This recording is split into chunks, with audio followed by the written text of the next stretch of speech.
శ్రీకాకుళం జిల్లా నర్సన్నపేట నియోజకవర్గంలోని నాయుడుపేటలో ఏసీబీ తనిఖీలు కలకలం రేపుతున్నాయి. దంత గ్రామంలో ఉదయం నుండి ఏసీబీ అధికారులు తనిఖీలు నిర్వహిస్తున్నారు. ఏపీ మాజీ deputy CM Dharmana Krishnadas PA ఇంట్లో అధికారులు సోదాలు చేపట్టారు. గత 5 ఏళ్ల కాలంలో ఆదాయానికి మించి ఆస్తులు ఉన్నాయని ఫిర్యాదులు రావడంతో అధికారులు రంగంలోకి దిగారు.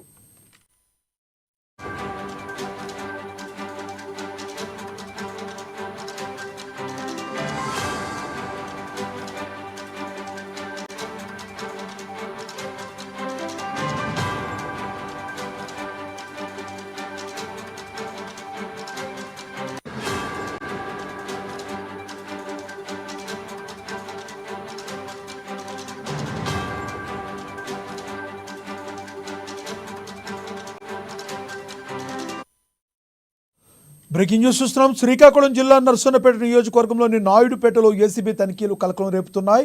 దంత గ్రామంలో ఉదయం నుండి ఏసీబీ అధికారులు తనిఖీలు చేపడుతున్నారు. ఏపీ మాజీ deputy CM Dharmana Krishnadas PA ఇంట్లో అధికారులు సోదాలు చేస్తున్నారు.